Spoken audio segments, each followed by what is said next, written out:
सभी श्रोताओं, हम आपसे आशा करते हैं आप सभी स्वस्थ एवं प्रसन्नचित होंगे। दोस्तों, आज की कहानी एक अनमोल रिश्ता खून से नहीं दिल से जुड़ा हुआ बंधन है पर आधारित है। आप आखिर तक स्टोरी अवश्य सुनना। सुबह का समय था। निशा बिस्तर पर लेटी हुई थी, लेकिन उसकी आंखों में नींद नहीं थी। 5:30 बज चुके थे, फिर भी वह बिस्तर छोड़ने का मन नहीं बना पा रही थी। खिड़की से आती हल्की रोशनी दिन की शुरुआत का संकेत दे रही थी, लेकिन उसके भीतर कोई उत्साह नहीं था। थोड़ी देर बाद उसने खुद को समझाया और धीरे धीरे उठकर बाथरूम चली गई। फ्रेश होकर उसने कमरे को व्यवस्थित किया और रोजमर्रा की दिनचर्या में लग गई। कुछ देर बाद दूध वाली घंटी बजी। निशा ने दूध लिया और किचन में रख दिया।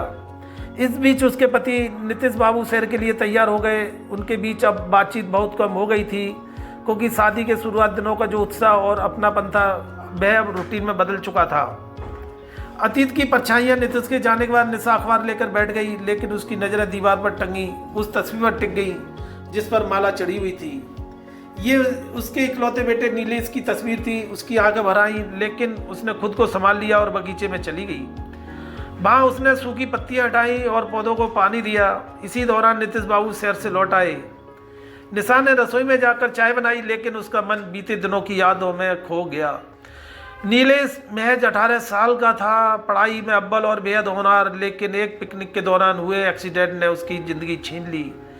गाड़ी पेड़ से टकरा गई और अस्पताल में कई कोशिशों के बावजूद भी डॉक्टर उसे बचा ना सके। उस हादसे के बाद निशा और नीतीश की ज़िंदगी में एक गहरा सन्नाटा पसर गया।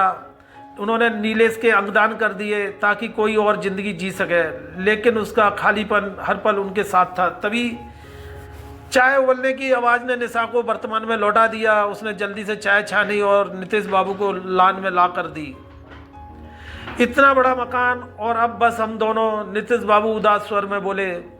सोचा था नीलेश की शादी के बाद घर में चहल पहल होगी, लेकिन अब निशा की आवाज़ भारी हो गई। क्यों ना ऊपर का हिस्सा किराए पर दे दें, नीतीश बाबू ने सुझाव दिया। निशा ने आश्चर्य से पूछा, किराए पर? हाँ, कम से कम घर में कुछ रौनक तो होगी, और अगर हमें कहीं जाना पड़े तो मकान खाली नहीं रहेगा। इसी बीच गेट पर एक आवाज़ आई।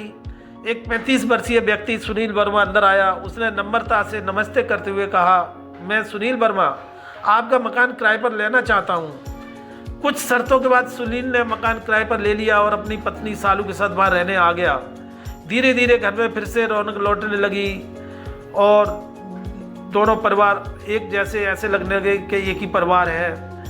एक अनकहा रिश्ता। एक दिन अचानक निशा की तबीयत खराब हो गई और कहीं पर कोई घर पर कोई था नहीं, तो उन्होंने सुनील से कहा कि मेरे लिए हॉस्पिटल ले चलिए, मेरी तबीयत बहुत ख़राब है। और नीतीश जी शहर से बाहर गए हुए हैं, लेकिन सुनील रात दिन उनकी सेवा की।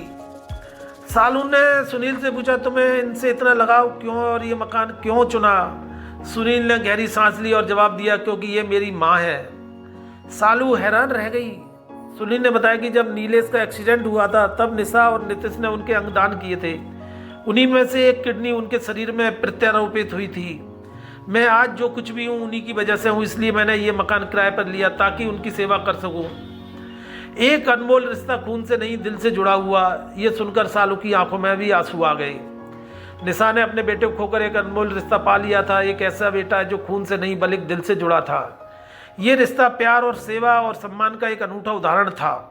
अगर आपको ये कहानी पसंद आई है तो इसे शेयर करिए। क्या आपके जीवन में भी कोई ऐसा अनमोल रिश्ता हो तो कमेंट में बस बताइए। जय श्री राम।